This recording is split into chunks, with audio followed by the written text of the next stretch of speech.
All right, welcome back, good people, to the station destination. Debbie, y'all know who it is. I am the captain of this here thing that we do, Ray G. You can find me on Twitter at RayGQ. If you're listening in your car, if you're watching on YouTube, doesn't matter.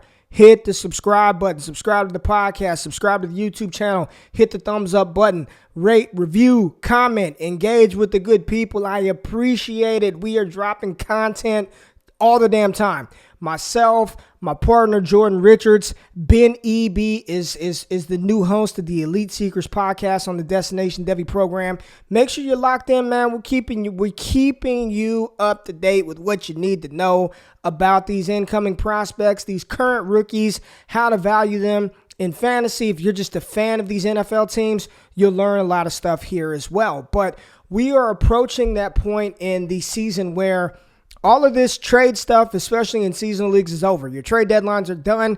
Dynasty leagues, we can still do our thing, right? That's what dynasty leagues are for. You could trade. So we'll continue to talk about how to value these guys this season. But at this point, Justin Herbert is a stud. You know that CeeDee Lamb is a stud. You don't need me to tell you this. So it's time to start putting these players in context with their NFL peers. And my cornerstone rankings do a really good job of that for the upcoming, like the new guys, right? We look at 1 year before and we look at 1 year in the future as well as the current season. So you value these players amongst two other draft classes, or one potential draft class and one previous draft class. But it's really time to start thinking about these players in terms of their contemporaries, the players that are in the NFL. So what we're going to be doing on this show, hosted and powered by Sleeper Wire, is start to put some context around these players and how good I believe they could be moving forward for us as fantasy assets and as fans of real NFL teams. And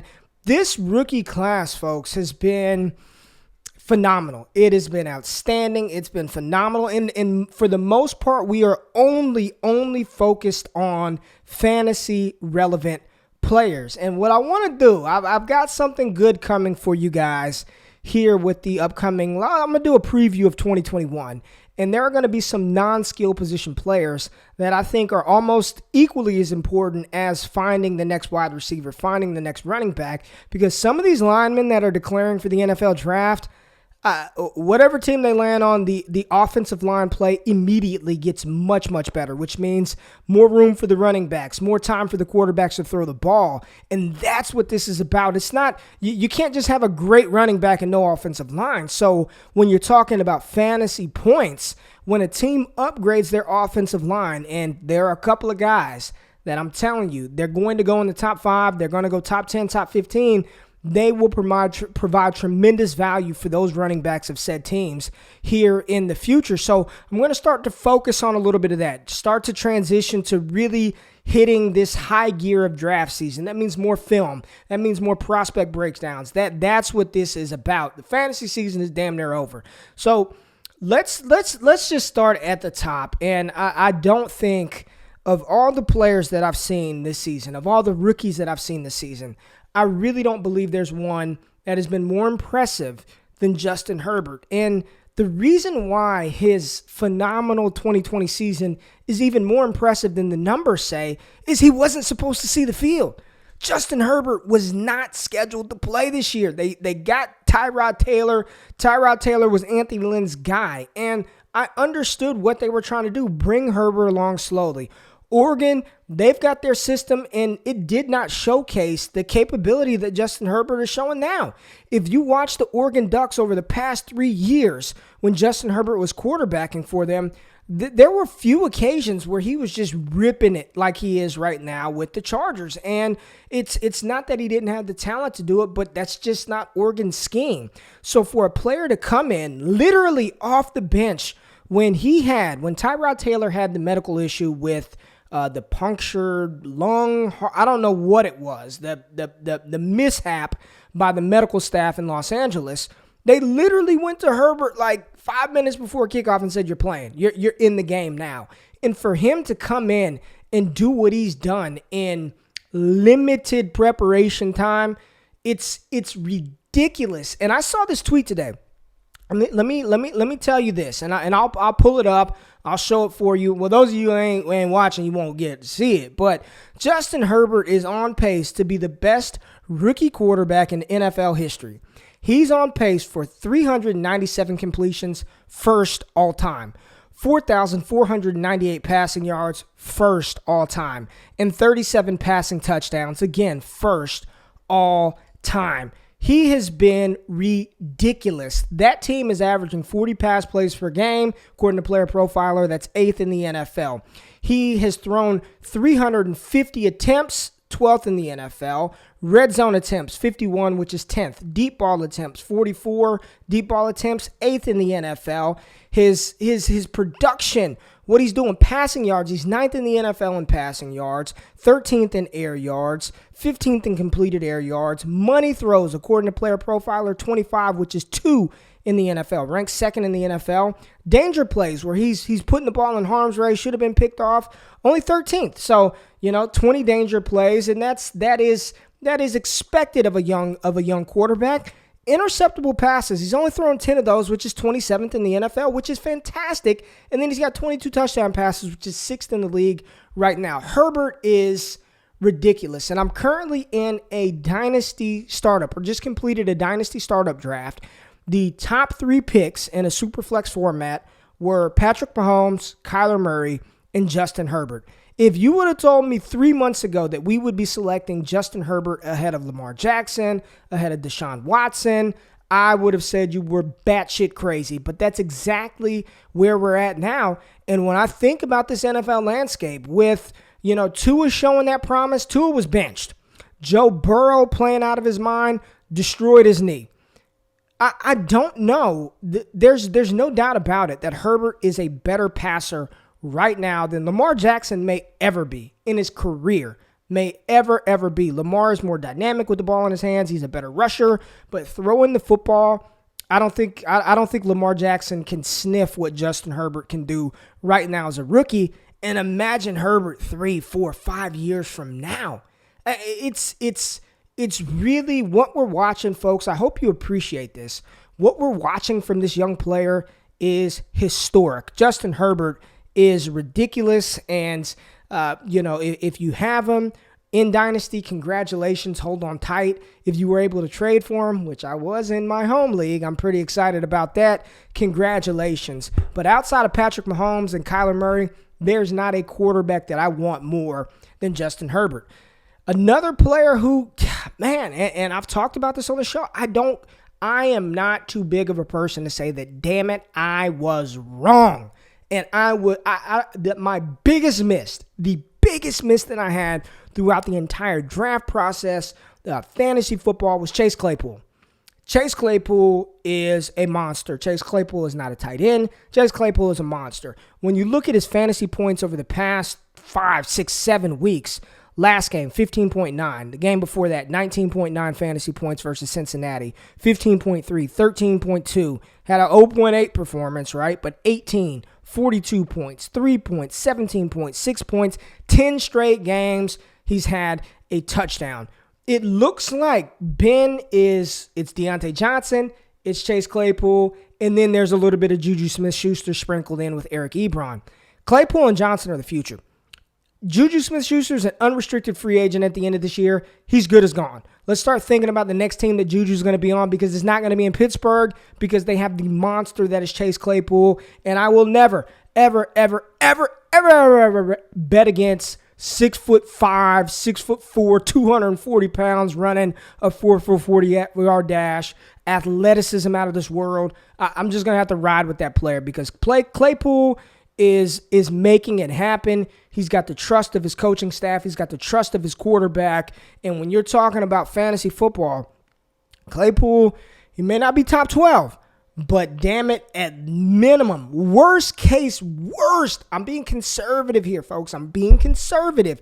Worst case scenario, he's a top 20 pick at the wide receiver position. Worst case. And if you said he's higher, top 15, damn it, if you said top 12, I ain't going to knock you for it. He very well may be a top 12 dynasty wide receiver right now. Chase Claypool is ridiculous. CeeDee Lamb,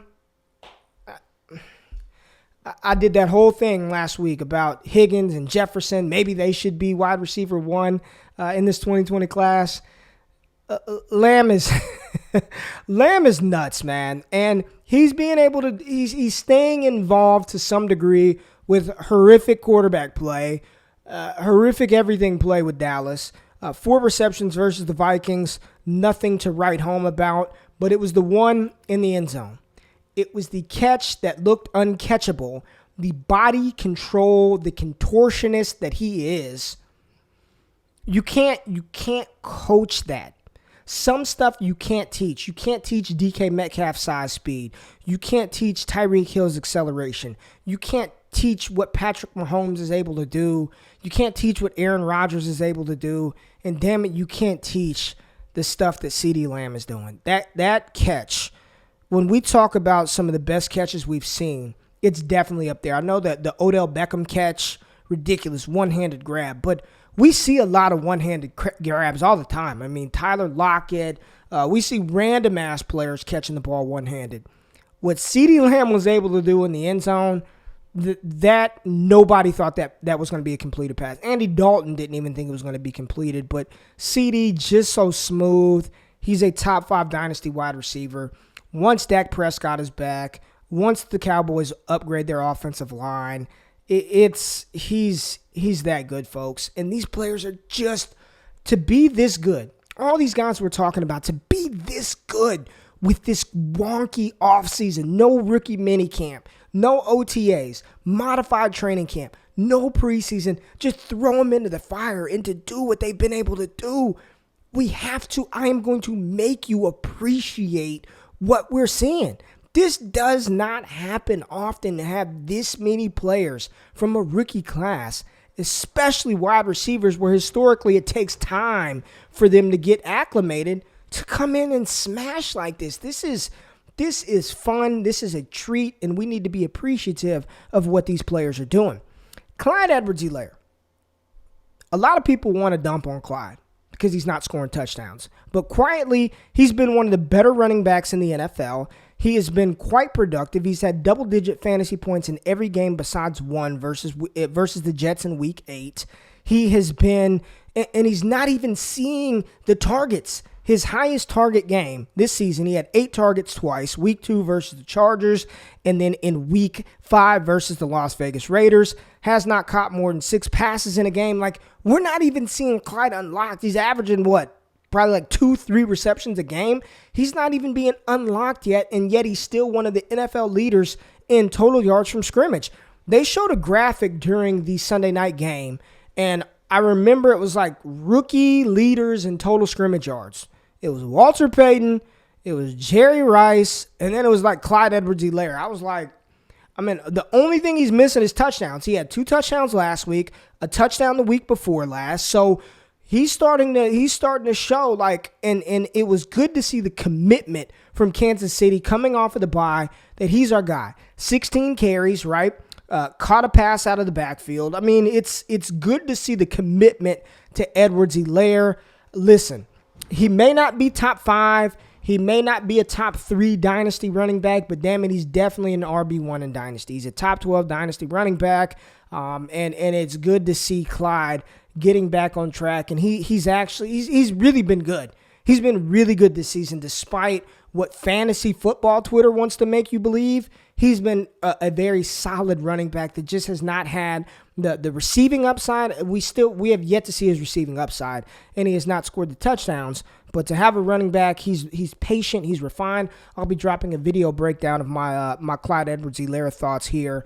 Hopefully Thanksgiving Day, I'll have that out tomorrow. But Clyde has been fantastic. Still want Clyde Edwards-Helaire in dynasty, as well as Antonio Gibson. Antonio Gibson has been on a tear, 3 straight games with a touchdown, 2 touchdowns last week, 4 receptions this past week, 16 routes run, and he's still only playing about 40. He played 40% of the snaps. He's still splitting work with J.D. McKissick. But my comparison for who Antonio Gibson could be in the next level coming out of college was David Johnson, and I still believe that. I believe that he's got David Johnson type upside, and when the Washington football team upgrades their offensive line, for a long time I thought they would definitely get a quarterback. They're going to be picking top 10. right? Top 10. They're not going to have the number 1 pick. They're not going to have the number 2 pick. So Lawrence and Fields are gone. It wouldn't shock me. It wouldn't shock me if they bypassed quarterback round 1, rolled with Alex Smith or Kyle Allen, or tried to sign somebody in free agency and build that offensive line, right? They need offensive line help. They did lose Trent Williams prior to the season to San Francisco. Build that offensive line. Antonio Gibson is the running back of the future. You have a top 10 wide receiver in the NFL in Terry McLaurin. Use that draft capital to better your team in other places. And Antonio Gibson is only going to get better and better. He too is learning running back on the fly. I talked about this on the show, the Terrible or Terrific Trade Show with Derek Brown. This dude is literally learning how to play. It blows my mind how good Antonio Gibson is when he didn't even play running back in college. He is learning think about learning your job in the highest field that there is. If you're a stockbroker and you do stuff from the house, think about going to Goldman Sachs day one and saying, all right, you're the lead broker, you're a lead stock guy right now. Like, learn it, figure it out. Like, you don't even have proper training, but I need you to go in here and produce. Whatever it is, if you're a chef, think about, being some executive chef at a Michelin restaurant, and they tell you to go in there, and you've got the President of the United States coming, and I need you to prepare a dinner. I'll walk you through it. We'll give you a couple of training programs, and then that's what he's doing at the highest level, and he's succeeding. He's exceeding expectations. Antonio Gibson, folks, when we're looking at this running back class, it's starting to take shape. It took a while for the engine to rev up, but Swift is looking like a stud. Edwards-Helaire has looked like a stud. James Robinson, Jonathan Taylor this past week, Antonio Gibson, J.K. Dobbins, if he ever gets unleashed, which he will. He and Mark Ingram have COVID, so they won't be playing this Thursday. But, man, it's starting to come together. It's starting to come together for this class. And when you talk about the quarterbacks, smashes at quarterback. Herbert, Burrow, Tua still looks good. When you're talking about the running backs, we just named a bunch of them. The wide receivers, good grief. We went through all of them besides Mr. Justin Jefferson, who we'll get to in a second. Every position besides tight end is firing. This is a historic class. Justin Jefferson, I love him, man. He's a stud. I told you, victory lap season, baby. Justin Jefferson, stud of all studs. He has the stage to himself this Sunday. Adam Thielen is out with COVID. I mean, I still lament the deal that I made. I traded Justin Jefferson after week 2 for James Conner straight up. I'm quitting that league. I'm quitting it. I don't care. Call me what you want, sore loser, whatever. Old GQ's out of there. My pride is hurt so much for making that boneheaded, dumb decision. Don't know why I did it. I was desperate for a running back at the time. And the crazy thing about it is I should have stayed put because I ended up acquiring Clyde Edwards-Helaire and Christian McCaffrey in the same damn league. There was no need for me to give up Justin Jefferson and T. Higgins. Had T. Higgins. Man, I got this league. I got to tell you about this league. Not the one that I traded Justin Jefferson, but I did a startup over the summer. Campus to Canton League, and my goal was to just load up on rookies, right? I was like, I'm a tank, I'm a suck this year, the productive struggle, a.k.a. Ryan McDowell. That team, I got Burrow, Joe Burrow, Justin Herbert, DeAndre Swift, Jonathan Taylor, T. Higgins, Justin Jefferson, CeeDee Lamb, DK Metcalf. I'm loaded, baby. James Robinson on the taxi, Darnell Mooney. It's just going to be a fun ride the next couple of years with Kyle Pitts and Rondale Moore incoming on my college side. So it's going to be fun. But back to the bad deal that I made with Justin Jefferson. He's an absolute monster. And, I predicted that by the end of this season, he would be the wide receiver 1 over Adam Thielen. And they're both wide receiver 1. So, I mean, it kind of worked out, kind of didn't, but Justin Jefferson is an absolute stud.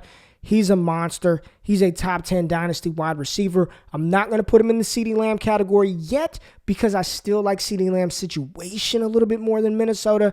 Kirk Cousins, he takes a lot of crap, but he's actually been solid, man. And to support 2 wide receivers the way that he has, really wish they'd get Irv Smith more involved in the offense, but Cousins has been a lot better than people want to give him credit for. And Justin Jefferson, man, that's a dude that we want. Justin Jefferson is a monster. And the last rookie that I want to talk about before I get kind of negative here is JT. And JT What we saw from him versus Green Bay is exactly what I talked about in my Jonathan Taylor breakdown. Go check that out a couple of shows back where I told people don't panic. Don't panic. Even if it didn't happen in 2020, I wasn't worried about what he could become. And what he showed versus Green Bay. Now, granted, I believe Green Bay is one of the worst rushing defenses in the NFL. I don't care about that. Like, he can only play against who he's playing against. He ran with patience. He was decisive. He ran with confidence. He made decisions, hit the hole, burst. He looked like Wisconsin's version of Jonathan Taylor. The line was moving Green Bay Packer defensive linemen out of the way. They were doing their job, and he was doing his job. And had he not had multiple long gains and touchdown runs called back, he probably would have finished as a running back 1 in week 11 of the NFL season. That's what we want out of JT. And it's funny watching the tape. They get him involved in the receiving game the same way that Clemson does with Travis Etienne. Sort of just run a couple of steps, turn around, and we'll just throw it to you. I don't care. That counts as a reception, and I get the points. If that's how they're going to involve him in the receiving game, I'm all for it. Still wish he showed a little more lateral agility in the open field. When he gets in the open field, I want to see him make some players miss. He tends to get tackled, or at least contact enough on first hit for other defenders to come to him. I really want to see a little more lateral agility in space, but JT looked like he was back. He had 22 carries, 90 yards. I think this was the confidence booster. So let's hope as the Colts start to gear up for their playoff run that he continues to build that momentum. They continue to feed him. They continue to get him involved because he's outstanding. And it's fun to see that old Jonathan Taylor on the field again. In Dynasty, if you traded him, I hope you traded high. I feel like I did. 2 first-round picks in Cortland Sutton. I'll take it. I hope you did not panic sell and trade him low. That'd be a mistake. And if you continue to rock with him and hold him, you're probably feeling pretty damn good right now. Now, let me talk about 2 players that were points of contention for a lot of people. And that is Las Vegas Raiders wide receiver Henry Ruggs and Philadelphia Eagles wide receiver Jalen Reagor. Let's start with Reagor. Reagor looked like he was going to be the guy from week 1. I mean, catches that 50-yard bomb versus Washington. Then he gets hurt, misses a bunch of time, and in between that, Philadelphia just completely, the offensive line cooked, receiving core cooked, Miles Sanders missing games. Carson Wentz, somebody tweeted this out the other day, and I can't get it out of my head. He's looking like Mitchell Trubisky. That's what he looks like, Mitchell Trubisky. He looks terrible, bad decisions, and I know Philadelphia Eagles fans, well, the offensive line, well, this, what. That doesn't take away from the fact that he's making horrible decisions. That's what he's doing, making horrible, boneheaded decisions constantly. He doesn't look good. Put Jalen Hurts in. Let's see what the kid can do. I don't know if he's the answer, but right now, Wentz is not supporting anybody. I mean, you're praying for a touchdown or maybe some volume. Travis Fulgham, non-existent. Goddard, got a touchdown, but Reagor, 4 receptions here, 3 receptions there. I think the jury is still out on Reagor. This season has not gone as expected for Philadelphia or for that wide receiver, but I am still very much a buyer in Jalen Reagor and a believer in his talent of him being the alpha on that team. Now, Henry Ruggs. He ain't it, man. He's not. He's just. I mean, he wasn't. The athleticism that he has is undeniable. The speed, the game-breaking ability, we see it. But he wasn't a refined receiver at Alabama. He was the 4th or 5th option at times during his time at Alabama. He did not meet the analytical thresholds that a lot of people value and hold near and dear. And although he was the first pick at the wide receiver position in 2020, he was the biggest fade that there was. I don't see it happening, man. I don't see a player like that ever becoming a consistent fantasy producer. And I hope that those of you, if you rock with me, you don't have Henry Ruggs, or you don't have a lot of Ruggs. And if you do, and there are people out there that still believe he's the next whatever, trade him. Get rid of him, move him. It's not happening. Darren Waller is the alpha after Darren Waller. Give me Nelson Aguilar is producing at a higher clip and more efficiently and being more productive than Henry Ruggs. Nelson Aguilar. I mean, he ain't it, man. Henry Ruggs ain't it. And yes, he may be a valuable weapon for the Raiders' offensive scheme for the real NFL, but for fantasy, sorry, but told you so. Sorry, not sorry. So as we embark these next couple of weeks, we'll be talking about these rookies in context with their peers, in context with what the 2021 class looks like. We're definitely going to get started into that a little bit more. So I hope you enjoyed this one. I hope you enjoy your family, your friends. Y'all be safe, eat good. Let's enjoy this football, this season of thanks. And I thank you truly, truly from the bottom of my heart. If you're watching on YouTube, thank you for listening. Thank you for checking us out. Jordan's doing stuff. I'm doing stuff. We appreciate the feedback and the engagement. We appreciate the positivity. If you're listening in the car or the truck or whatever your vehicle is, I cannot thank you enough for rocking with me for over a year, and I'm going to continue to do this and get better and improve and provide entertaining and actionable content for you. So would appreciate a subscription, appreciate a thumbs up and a like, and if you want more engagement with me personally, you know where to find me, patreon.com/allgas. Appreciate our partners, DLF, Sleeper Wire, but y'all know I'm out, man. I got to prep for tomorrow. Fried turkey, Cajun is going down, collard greens, mac and cheese, yams. Yes, baby, old GQ is going to put the chef hat on and get it done. But I'll check y'all later. Holla at your boy. Peace.